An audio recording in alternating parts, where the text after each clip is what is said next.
할렐루야. 귀한 수요일 저녁입니다. 우리가 에스더의 말씀을 계속 함께 나누고 있습니다. 오늘 3장의 시작은 2장의 시작과 첫 단어가 똑같습니다. 그 후에 라는 단어로 말씀이 시작이 됩니다.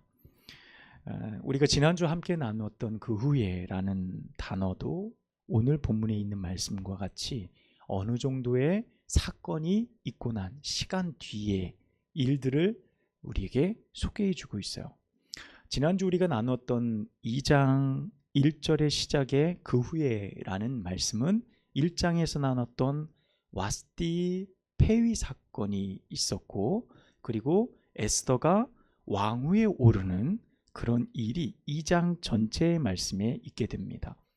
그리고 그 사건이 있은 뒤에 오늘 3장 1절에 그 후에 라는 말씀으로 시작됩니다. 이 말씀은 에스더가 왕후가 된 뒤에 일을 말하는데, 단순히 에스더가 왕후에 올랐다라는 말을 하려고 하는 것이 아니라 에스더가 왕후에 오른 뒤에 그 뒤에 어떤 일이 일어날 것이라는 말을 우리에게 의미적으로 먼저 던져주고 있는 것이 1절 시작의 말씀인 것을 볼 수 있습니다.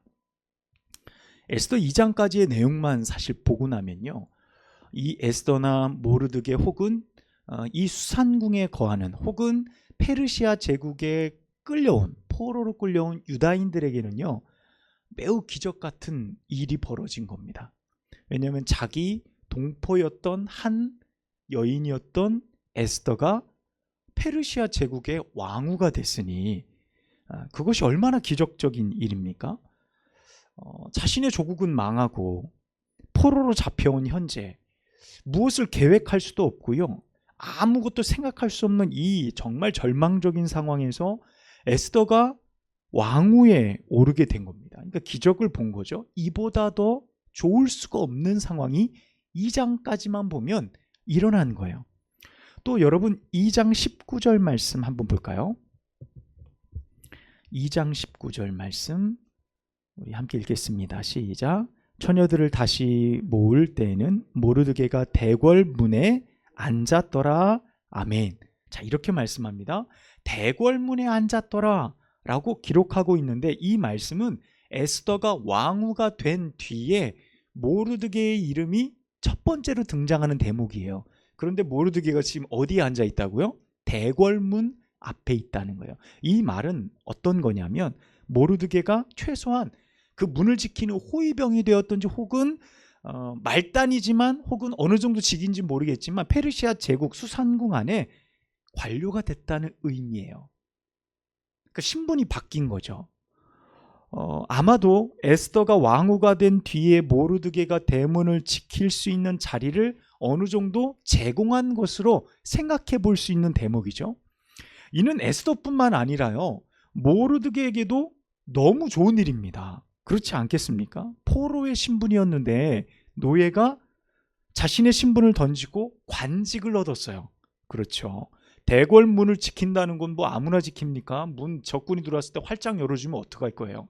믿을 만한 사람에게 그 관직을 허락하는 건데, 에스더가 왕후가 됐고 그리고 이 모르드게가 대궐문을 지키는 사람이 됐다고 한다면 삶이 어떻게 바뀐 겁니까? 노예의 불안정한 삶에서 안정된 삶으로 자신의 삶의 환경이 완전히 바뀐 거예요.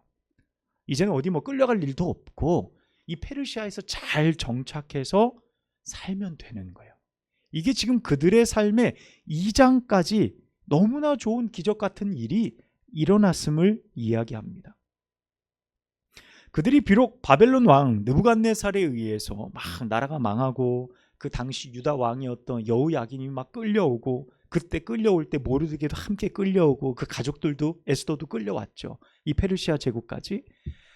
어쨌든 이곳에 끌려왔는데 뭐 죽으란 법이 없는 거죠. 다시 살아나고 그들이 일어설 수 있는 희망을 얻게 된 겁니다.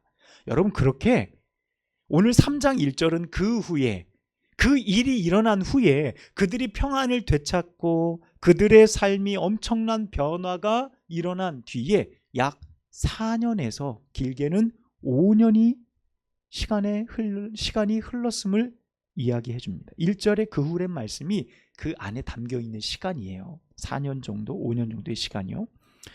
여러분 7절 말씀 한번 보면 7절에 한번 보겠습니다. 시작. 아하수에로 왕 제12년 첫째 달 곧 니산월에 무리가 하만 앞에서 날과 달에 대하여 부르고 제비를 뽑아 12대 곧 아다로를 얻은지라. 아멘. 자, 아하수에로 왕 몇 년째요? 제12년 첫째 달. 그러니까 제12년째 즉위하고 나서 12년 1월이라는 말이에요. 그러니까 에스더가 왕후에 오른 지가 언제였죠? 7년째예요. 즉위한 지 7년. 그러니까 12년이니까 지금 몇 년 지난 겁니까? 5년 정도 지났어요. 완전히 만 5년은 아니고 4년에서 5년 상간의 시간이 지났음을 알 수 있습니다. 자, 그런데 여러분 그렇게 힘들게 얻었던 삶의 평안하며 오래가지가 못해요. 정말 어렵게 얻은 이제는 이곳에서 안정되게 살 수 있겠구나 라고 생각했던 모르드게와 에스더, 그의 삶 가운데 큰 일이 일어납니다. 그러니까 아하수에로 왕이 오늘 말씀 1절에 보니까 함무다다의 아각 사람 함무다다의 아들 하만을 등용해 그때부터 문제가 시작되기 시작합니다. 하만은 모든 사람들보다 왕이 그를 굉장히 높은 관직에 올려줘요. 원래 있었던 사람인 것 같아요. 근데 높이 올려주게 됩니다. 그리고 나서 어떻게 하죠? 모든 사람들이 그 앞에 무릎 꿇고 절하도록 만들어요. 매우 갑작스러운 하만의 등장이죠. 그리고 그의 등장이 어떤 식이냐면 왕 다음이에요.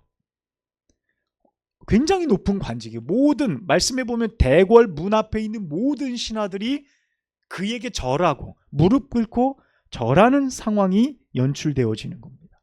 그러니까 참 이해가 안 가는 부분은 하만이 갑자기 등장하자마자 이렇게 높은 관직을 꿰차고 올라갈 수 있을까라는 질문이 생기는 겁니다. 성경에는 그것을 정확하게 설명하고 있지는 않아요. 왜 그런지.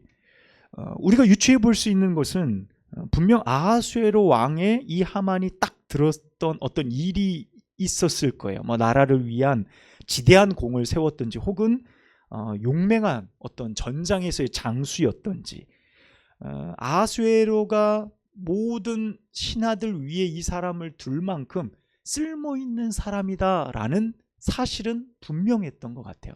그래서 하만이 모든 사람들 위에 올라서게 되죠. 아하수에로의 어떤 전폭적인 신뢰를 얻게 됩니다. 자, 바로 여기에서 문제가 시작됩니다. 여러분 2절 말씀 함께 읽어보겠습니다. 3장 2절 시작. 대궐문 앞에 있는 왕의 모든 신하들이 다 왕의 명령대로 하만에게 꿇어 절하되 모르드게는 꿇지도 아니하고 절하지도 아니하니. 아멘. 자, 여기에서 사건이 발단하게 되는 겁니다. 왕의 명령대로 모든 신하들이 그 앞에 다 절해요. 그런데 모르드게만이 꿇지도 않고 절하지도 않게 됩니다. 자, 이 일이 굉장히 큰 사건을 불러오게 됩니다. 모르드게는 대궐문을 지키는 사람이었다 그랬잖아요, 성경에. 그리고 2장 19절의 말씀에 대궐문을 지킨다는 건 뭡니까? 늘 왕 만나러 들락날락하는 사람이 누구예요? 하만이잖아요. 저 높은 사람이니까 그와 많은 국정을 논하겠죠. 그러니 하만 들러 하라 그럼 또 왔다 갔다 하고. 근데 제일 눈에 누가 띄는 겁니까? 모르드게가 띄는 거예요. 다들 엎드려서 절하고 있는데 모르드게만 어떻게 해요? 고개 빳빳이 들고 하만을 쳐다보고 있는 이 상황인 거예요. 여러분들이 머리 이미지를 한번 그려보시면 어떤 상황인지 아실 거예요. 모든 사람이 이 상황을 이상하게 생각합니다. 이 모르드게의 행동 말이죠. 5절 말씀에 보면요, 하만이 모르드게를 보고 그가 무릎도 꿇지 않고 절도 하지 않는 이 하만 편에서 기이한 상황을 보면서 매우 분노에 차요. 저런 못된 것, 저런 소위 말해서 저런 쳐죽일러 이렇게 생각했다는 거예요. 노했다 이렇게 말합니다. 그러니까 주변에 있는 사람들이 이 하만의 분노를 보잖아요. 그러니 염려도 됐고 혹은 이 사람이 어떻게 될까 지켜보았다. 말씀해 보면 주변에 모르드게 행동을 막 비판하잖아요. 너는 왕의 명령을 왜 안 지키느냐? 왜 엎드리지 않느냐? 왜 절하지 않느냐? 막 사람들이 막 뭐라고 해요. 그래도 그 권유를 모르드게가 받지 않아요. 여러분, 우리가 지금 짧은 몇 절의 말씀을 통해서 지금 사건을 유추해 가보는 겁니다. 그 당시에 있었던 일들을. 여러분, 사건이 막 굉장히 빨리빨리 변해요. 하만이 갑자기 등장해서 막 그가 왕 다음으로 높은 사람이 되고 사람들이 그 앞에 막 절하는 상황이 연출이 되는데, 모르드게는 무슨 이유인지 엎드리지도 않고 절하지도 않고 뭐 이런 상황 때문에 막 사건이 커지는 이 상황. 여러분, 이 모르드게의 행동이 이해가 되십니까? 우리가 여기까지만 놓고 보면 왜 이 사람이 엎드리지 않고 왜 절하지 않는지 그의 행동이 매우 무모해 보이는 거예요. 이유가 없어 보이는 듯한 행동을 하고 있다는 생각을 하게 합니다. 여러분, 우리가 인간적으로 생각해 보면 사실 모르드게가 처한 입장에서 이 대궐문을 지키는 그냥 경비병 수준 혹은 아주 낮은 관료의 수준에서 하만에게 밉보여서 좋을 게 있습니까? 지금 왕 다음의 권력이라니까요. 왕이 하만도 엄청나게 신뢰해요. 이 사람 앞에 엎드려 절하고 할 정도면 자신에게 대하듯 하라라는 거예요. 그러면 뭐 지금 아하수에로 왕이 절대적으로 신뢰하고 있는 이 하만에게 밉보여서 좋을 게 없어요. 오히려 신흥 권력인 이 하만의 등장 앞에 뭐 하만과 함께 하면 더 좋은 거 아닙니까? 내가 더 높은 자리에 올라갈 수 있고 더 높은 관직을 얻을 수 있는 거예요. 아니면 최소한 쫓겨나진 않겠죠. 잘하면. 내 평안은 유지할 수는 있겠죠. 득이 되면 득이 됐지 나쁠 것이 없다는 거예요. 여러분, 2절 말씀이 바로 그 증거예요. 여러분, 2절 말씀에 뭐라고 되어 있어요? 대궐문에 있는 왕의 모든 신하들이 다 명령대로 하만에게 절했다, 꿇어 엎드려 절했다라고 말씀하고 있는 겁니다. 여러분, 권력 앞에 엎드려 얻을 건 얻고요, 취할 건 취하면 그만입니다. 득이 되는 상황이기에 너도 나도 하만에게 막 무릎 꿇고 있는 장면이 2절의 말씀이라는 거예요. 여러분, 이게 세상적으로 볼 때 어떤 거예요? 합리적이에요. 이게 잘하는 행동이에요. 이렇게 해야 올라가는 거예요. 위로 성공하는 것입니다. 그런데 왜 모르드게는 하만이라는 절대 권력자 앞에 절하지 않고 있느냐는 거예요. 이것이 우리의 질문이면서 우리가 말씀을 들으면서 갖는 의문이라는 겁니다. 우리는 3장을 시작하면서요, 갑자기 일어난 이 문제에 대해 조금 더 정확하게 그 이유를 좀 살펴보아야 될 필요가 있습니다. 먼저 우리에게 그 연유를 어느 정도의 힌트를 주는 것이 여러분 4절의 말씀입니다. 우리 4절 말씀 함께 읽어볼게요. 시작. 날마다 권하되 모르드게가 듣지 아니하고 자기는 유다인임을 알렸더니 그들이 모르드게의 일이 어찌 되나 보자 하만에게 전하였더라. 아멘. 이렇게 말씀합니다. 자, 지금 뭐라고요? 모르드게가 나는 누구라고요? 나는 유다인이다.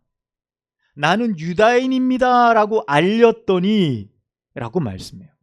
여러분, 이 말의 등장이 사실 조금 상황이 애매합니다. 아니, 어울리지가 않아요. 왜 그러냐면 여러분, 모르드게가 에스더가 왕위에 오르기 전 많은 처녀들이 모여있는 그곳에 너의 정체를 밝히지 마, 네가 출신이 유다인이라는 사실을 알리지 말라고 철저히 당부했던 때가 있어요. 여러분 기억하실 겁니다. 말씀을 들으시면서.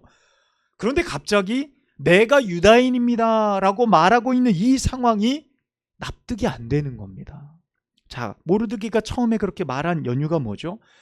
왕후가 되는 그 과정, 선출되어지는 과정에서 자신의 출신이 문제가 될 걸 염려했어요. 내가 유다인이고 그곳에서 끌려온 포로고 노예였고 그 출신이라는 사실이 문제가 될 것을 알아서 말하지 말라 그랬어요. 여러분, 그 후의 시간이 약 4년에서 5년의 시간 동안 에스더 출신이 유다인이라는 것을 몰랐어요. 아무도. 모르드게가 유다 출신이라는 것을 아무도 몰랐어요. 잘 숨겨왔다고요. 여러분, 그 사실을 알 리가 없죠. 여러분, 그런데 문제가 뭡니까? 문제가 뭐예요? 왜 그것을 굳이 지금 말하고 있냐는 거예요. 그것을 왜 지금 말하고 있느냐는 거죠. 하필 하만과 대립각을 세우고 있고 나보다 권력이 한참 높은 사람 앞에서 나는 유다인입니다 라고 유다 출신이라는 사실을 밝히고 있어요. 여러분, 이 사실이 너무 맞지 않아요. 이 상황상 맞지 않다는 겁니다. 여러분, 차라리 나는 유다인입니다 라고 모르드게가 밝히면 안 돼요. 뭐라고 밝히는 게 제일 좋을까요? 하만, 내 여동생이 페르시아의 왕후야. 여러분, 이게 맞지 않습니까? 내가 비록 대궐문을 지키는 쫄병일지 모르지만 내 여동생이 페르시아의 왕후의 에스더다. 내가 왕후의 오라비야. 그런데 오라비가 하만 너한테 신하한테 절하는 게 맞겠니? 차라리 논리적이라면 이 말이 맞죠. 모르드게는 이 말을 했어야 우리의 이해가 정확한 것일 겁니다. 그런데 모르드게는 자신에게 가장 완벽한 권력이었던 에스더란 말을 아예 꺼내질 않아요. 그리고 나서 자신에게 가장 취약한 약점인 출신을 드러냅니다. 나는 누구라고요? 유다인입니다 라는 말을 하는 겁니다. 저는 신학교를 이제 20살 때 딱 들어가서 1년을 딱 마치고요.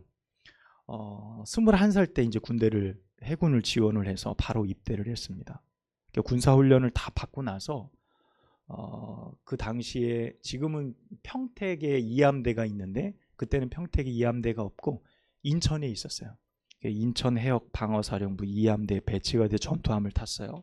그 배에 승조원이 약 120명 정도가 있었습니다. 그 중에 제가 그 배 안에서 유일하게 신학생이었어요. 유일하게 신학생 출신이 화제가 됐어요. 제가 그 배를 탈 때 이미 그 인사카드가 이제 그 안에 누가 온다는 걸 아니까 막 소문이 나는 거예요.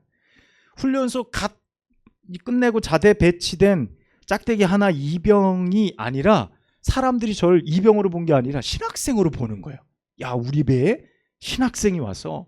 그런데 그 사람들이 보는 관점이 어떤 거냐면 꼭 동물원에서 원숭이 보듯 유물 보듯 하는 느낌들이에요. 아니, 그런 얘기를 직접 하기도 했어요. 야, 얘는 담배도 안 피는데 얘는 술도 마시지 않는데 이 같은 이유로 뭐 제가 옆에 있으면 나는 담배도 피고 난 술도 마시는데 네 옆에 있으면 내가 더러운 사람 같아.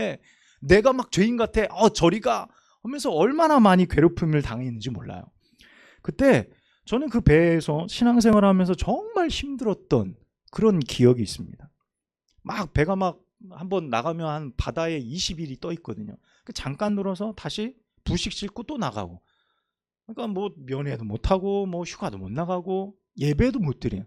근데 배 위에서 주일날 되면 간이로 예배를 드리는 그런 시간들이 있었어요. 종교활동 시간이라고. 그래서 예배 드리고 싶다고 갔더니 기가 막힌 건요. 저를 괴롭히던 사람들이 다 예배 인도자야.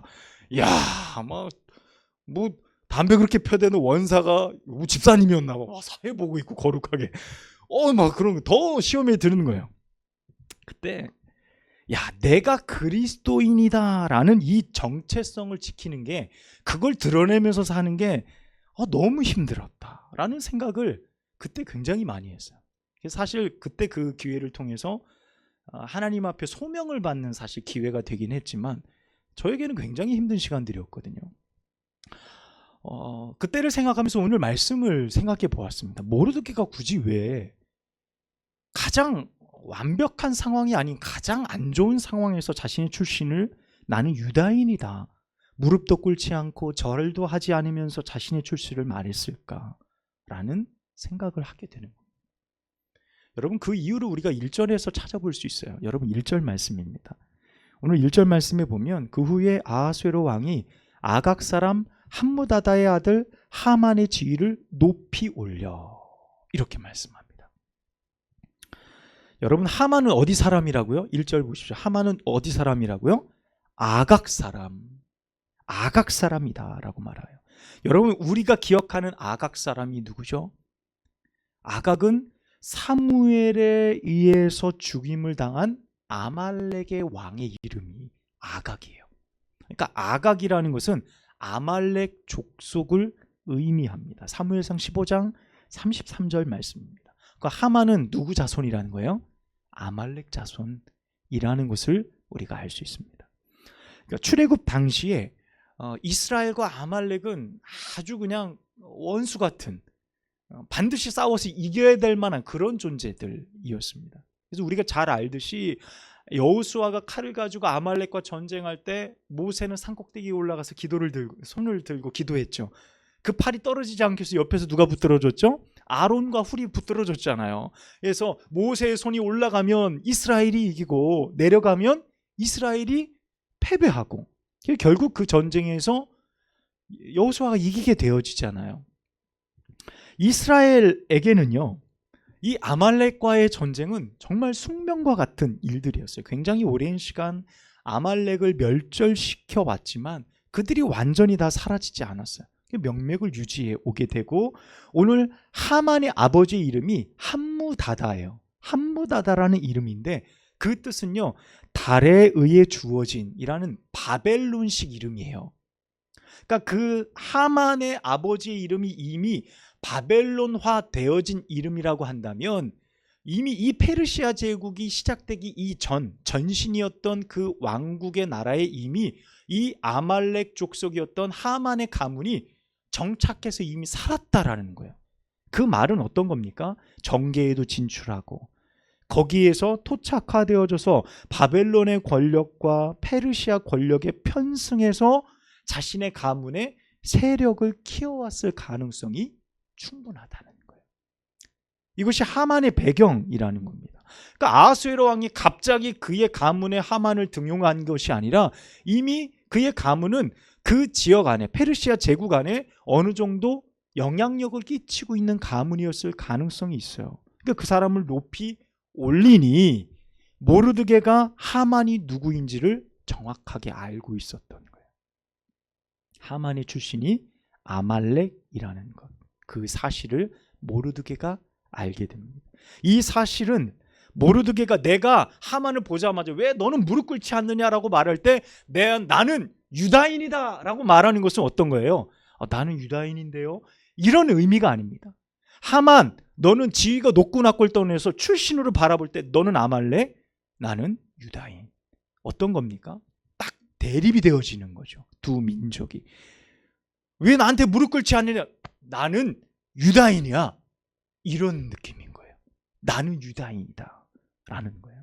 이 말을 꺼낼 만큼 모르드게에게는 이 사실이 굉장히 중요한 일이었다는 거예요. 여러분, 왜 그렇습니까? 전통적으로 비록 포로로 끌려왔고 나라가 다 망가졌지만 이 유다인들에게는 아말렉 족속에게 무릎 꿇을 일이 없는 거예요. 무릎 꿇어서도 안 되는 겁니다. 하나님께서는 아말렉을 이기도록 이끄셨지, 그의 조상들과 백성들을. 그들과 타협하거나 무릎 꿇고 어느 정도 거래를 해서 이익을 얻으라고 하신 적이 없었기 때문에 그래요. 자신의 조상들은 언제나 아말렉과 싸워 이기고 또 승리했기 때문입니다. 여러분, 그런데 지금 나의 처지가 변했어요. 모르드게처럼 내가 이제 막 잡혀와서 이때 말단 관료가 됐습니다. 나보다 높은 사람이 나하고는 철천지 원수 같아. 내가 반드시 이겨야 돼. 우리 가문으로, 우리 출신으로, 우리 나라로, 나의 족속으로, 나의 어떤 배경으로 말이죠. 그런데 내 상황이 좋지가 못해요. 아말렉 족속 자손인 하만 앞에 무릎 꿇고 절해야 될 상황이 된 겁니다. 하만과 하만의 많은 신하들은 이미 다 그 앞에 엎드려 절하고 있습니다. 여러분, 절한다는 당시의 의미는요, 신적 존재에게 경배한다는 의미를 가지고 있습니다. 아까도 말씀드렸지만 아하수에로 왕처럼 하만을 대해라 라는 명령이잖아요. 여러분, 당시의 페르시아 왕은요, 신이었어요. 신적 존재였습니다. 사람들이 그 앞에서 무릎 꿇고 절할 때는 신과 같은 존재로 바라보고 경배했거든요. 그러니까 하만에게도 똑같이 하라는 겁니다. 무릎 꿇고 절한다는 것은 나는 당신의 종입니다. 나의 생명이 당신에게 달렸습니다. 당신은 나에게 신과 같은 존재입니다. 라는 의미가 내포되어져 있는 거예요. 여러분, 그 앞에 무릎 꿇는다는 것은 바로 그와 같은 의미가 담겨져 있었다는 거죠. 그 당시 여러분, 내가 모르드게였다면요, 여러분은 어떻게 하셨을 것 같아요? 절하지 않는다는 것은 하만뿐 아니라 누구의 명령이었죠? 왕의 명령입니다. 여러분, 당시 왕의 명령이요, 얼마나 강력했냐면, 우리가 잘 알죠? 에스더 이후에 이제 우리 다음 주 나눌 말씀에 보면 에스더 왕후조차도 왕이 명령 없이 나아가면 왕후도 그냥 죽여버렸어요. 왕후도 그냥 죽여버렸다니까요. 왕이 허락하는 급류를 내려놓지 않으면 죽는 거예요. 그런데 어디 뭐 대궐물 지키는 말단 뭐 이 관료가, 쫄병이 그 규례를, 페르시아의 규례를 몰랐을까요? 모르드게가 누구보다 잘 알았겠죠. 왕의 명령을 어긴다는 것이 어떤 것인 줄 모르드게 너무 잘 알매도 무릎 꿇을 수 없는 거예요. 이거는 타협할 수 있는 여지가 없었다는 것을 말해주는 겁니다. 우리나라에 복음이 들어온 지가 134년, 3년 이 정도가 되어졌습니다. 한국에 기독교가 들어오고 근대화 과정이 일어나고 독립운동, 교육, 의료 분야 많은 부분에서 굉장히 많은 기여를 하게 됩니다. 우리나라의 근대화와 함께 기독교가 함께 성장했다고 해도 과언이 아니에요. 부인할 수 없는 일들입니다. 하지만 이제 일제 시기, 통치 시기가 막 오고 나서 그 말기에 총독부의 그 탄압, 특별히 신사참배에 관한 굴종의 아픔도 우리 기독교가 겪게 되어집니다. 일제는 민족 정신을 막 말살하기 위해서 우리나라를 병탄하고 조선 이 안에, 우리나라 땅 안에 신사를 막 짓죠. 신궁을 짓고 신사참배를 강요합니다. 그러니까 1936년에 학교에 그것을 먼저 이야기하고 그 다음 기독교회의 신사참배를 강요합니다. 그러니까 기독교는 그건 우상숭배다, 절대 우리가 거기서 신사참배를 할 수 없다라고 거부하게 되죠. 그래서 신사참배에 반대하다가 그 당시에 강제 폐쇄된 교회가 200여 개가 되어져요. 감옥에 투옥된 성도들이 2,000명이 넘었고요. 감옥에서 옥사하신 분이 50여 명이 넘었어요. 그것을 절대로 반대한. 이 일 후에 이제 일제가 태평양 전쟁을 일으킵니다. 막 러시아도 이기고 중국도 이기고 승승장구하면서 미국과 막 전쟁을 벌이는 태평양 전쟁 도발하죠. 그때 기독교 탄압이 아주 극에 달하게 됩니다. 이 저항에 가장 대표적으로 신사참배에 섰던 분이 우리가 잘 아는 주기철 목사님이죠. 1938년 2월에 1차 투옥이 되어지고 그해 가을 2차, 그리고 39년 8월에 3차, 1940년에 5월에 4차로 투옥이 되고 총 7년 동안 이 신사참배를 안 한다는 이유로 옥고를 치르게 됩니다. 주기철 목사님 봉직하던 산정현 교회도 교회가 폐쇄당하고 온갖 성도들이 아픔을 겪게 됩니다. 주기철 목사님이 마지막 투옥을 앞두고 설교하셨던 유언 설교가 우리들에게 남아 있습니다. 제가 그 단락을 좀 어느 정도 읽어드리겠습니다. 나의 사랑하는 교우 여러분, 그리스도의 사람으로 살아도 그리스도인답게 살고 죽어도 그리스도인답게 죽어야 합니다. 죽음이 무서워서 예수님을 버리지 마세요. 풀의 꽃과 같이 시들어 떨어지는 목숨을 아끼다 지옥에 떨어지면 그 안이 두렵습니까? 한번 죽어 영원한 천국 복락 그 안이 즐겁습니까? 이 주기철이 죽는다고 슬퍼 마십시오. 나는 결단코 하나님 외에 무릎 꿇고 절할 수 없습니다. 더럽게 사느니 차라리 죽어 없어져 주님 앞에 정절을 깨끗이 지키려 합니다. 주님 따르는 죽음은 나의 간절한 소원입니다. 나는 일사각오뿐입니다. 주기철 목사님이 세 번째 구속되었을 때요, 대구 형무소에서 7개월간 굉장히 심한 고문을 당하게 됩니다. 그때 약 3일간 풀어줘요. 회유하는 정책으로 3일간 풀어주면서 어마어마하게 고통을 당하다가 풀려났을 때 그 자유함이 얼마나 크겠어요. 그러니까 이 자유함을 살짝 느끼면서 그때 회유하는 거예요. 신사참배하면 없던 일로 하겠다. 그것을 거부해서 재투옥이 되어졌고요. 이 주기철 목사님이 속해 있던 평양노회, 장로교였기 때문에 노회죠. 노회에 압력을 가해서 3개월 안에 주기철 목사를 파면해라 라고 압력을 가해요. 평양노회가 그 압력에 굴하게 되어져. 그래서 주기철 목사님을 목사직에서 파면시켜버려요. 그리고 다시 투옥되면서 1944년 4월에 병감으로 옮겨졌지만 끝내 고문 후유증 때문에 순교하시고 맙니다. 49, 정말 짧은 생을 사셨습니다. 내가 유다인입니다 라는 말, 나는 하나님만 섬기고 하나님께만 경배합니다. 아무에게 내 유익을 쫓아 무릎 꿇을 수 없습니다. 잠깐의 위기를 모면하고 내 안전을 도모하기 위해 하나님을 배신할 수 없습니다 라는 의미가 함께 담겨져 있죠. 여러분, 이 사실은요, 우리의 신앙과 내 삶의 방향을 결정할 때 너무도 중요한 것이 아닐 수 없어요. 여러분, 나의 정체성, 나는 누구인가 라는 질문이 바로 여기에서 나오는 겁니다. 모르드게가 나는 누구입니다 라고 말하고 있는 거예요. 나는 누구입니다. 누구라고요? 나는 유다인입니다 라는 말이에요. 지금 모르드게의 행동 속에서는요, 나는 목숨을 내놓는다는 거예요. 자신의 안녕, 자신의 평안, 안전, 그것보다 나의 신앙의 정체성을 지키기 위해 하만과 대립을 하고 있는 그의 모습을 우리는 선명하게 말씀을 통해서 볼 수 있는 겁니다. 세상적으로 볼 때는요, 이보다 더 어리석은 게 없어요. 절대 권력을 가진 사람 앞에서 그의 반대, 그의 심기를 건드린다는 것이 얼마나 무모합니까? 여러분, 하지만 누군가에게는 이 사실이 목숨보다 중요한 것이라는 거예요. 여러분, 우리는 세상을 살아가면서요, 내가 누구냐, 너는 누구냐 라고 묻는 질문 앞에 설 때가 있어요. 그런 기회가 많지는 않지만 때론 누군가가 내게 물어봅니다. 많은 사람들이 물어봐요. 당신은 누구입니까? 나의 정체성을 물어볼 때가 있어요. 여러분, 그럴 때 어떤 사람들은 나는 하만입니다. 나는 절대 권력을 쥔 자입니다. 다 내 앞에 무릎을 꿇으시오 라고 말하는 사람들이 우리 주변에서도 있죠. 나는 작은 자입니다. 나는 보잘것없습니다. 나는 신하입니다.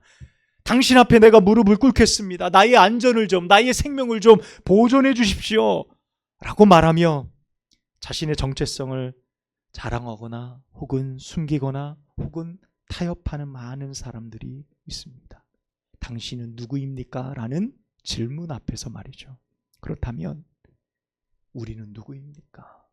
우리는 그 질문 앞에서 우리는 누구라고 말할 수 있어요? 당신의 정체성은 무엇입니까? 라고 말할 때 여러분께서는 뭐라고 말하실 수 있으시겠습니까? 오늘 모르드게가 나는 유다인입니다 라고 말하는 것처럼 나는 그리스도인입니다. 나는 예수 믿는 사람입니다. 나는 하나님을 사랑하는 사람입니다 라고 고백할 수 있는 이 고백이 우리의 삶에 자연스럽게 흘러나와야 되지 않겠습니까? 이것이 나의 고백이 되어야 된다는 사실입니다. 여러분, 그러기 위해서 오늘 모르드게의 모습을 발견한 여러분 되시기를 축복합니다. 그러기 위해서 세상 앞에 당당하십시오. 세상 앞에 무릎 꿇지 마십시오. 세상 앞에 타협하지 마십시오. 내게 불리한 그런 상황이 다가오고 내게 내가 손해볼 상황이 된다 할지라도 여러분, 그 상황 앞에서 당당하십시오. 그것이 그리스도이라는 사실 때문에 당하는 고난이라면 더 자랑스럽게 여기시는 여러분 되시기를 축복합니다. 그 이름으로 내가 손해를 보고 망신을 당한다고 한다면 그 망신은 하나님께 영광이 될 줄로 믿습니다. 내가 또한 그 망신을 당할 때 그 자리에서 내가 누구인가라는 사실을 더 선명하게 발견하는 계기가 될 겁니다. 그렇지, 나는 그리스도인이야. 나는 하나님을 사랑하는 사람이야. 나는 세상의 권력 앞에, 부정한 일 앞에 타협하거나 무릎 꿇지 않는 나는 하나님의 사람이야.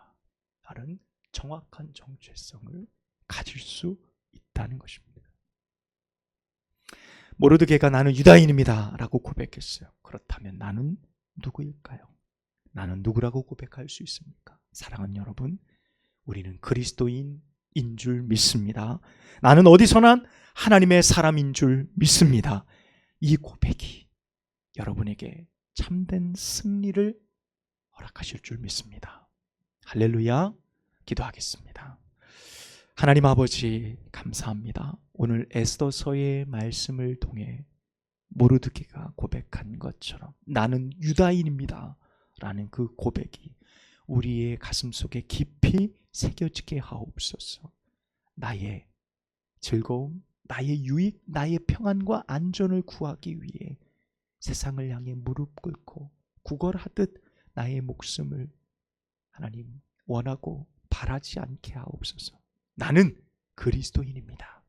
나는 하나님의 사람입니다. 나의 목숨과 나의 평안과 나의 인생의 모든 결정은 하나님으로부터 결정됩니다 라는 신앙의 고백이 더욱 선명해지게 하여 주셔서 그런 상황 속에 나의 정체성을 묻는 사람들 앞에 당당히 나는 그리스도인입니다 라고 말할 수 있는 저희들 모두가 되어지도록 우리의 믿음을 굳건하게 세워 주옵소서. 그곳에서 주님의 이름만 영광되이 드러나게 하옵소서. 우리의 부족한 삶을 통해 하나님께 기쁨이 되어지고 주의 이름만 높이 올려드릴 수 있는 저희들의 삶이 되어지도록 인도하여 주옵소서. 우리 구주 예수님의 이름으로 간절히 기도하옵나이다. 아멘.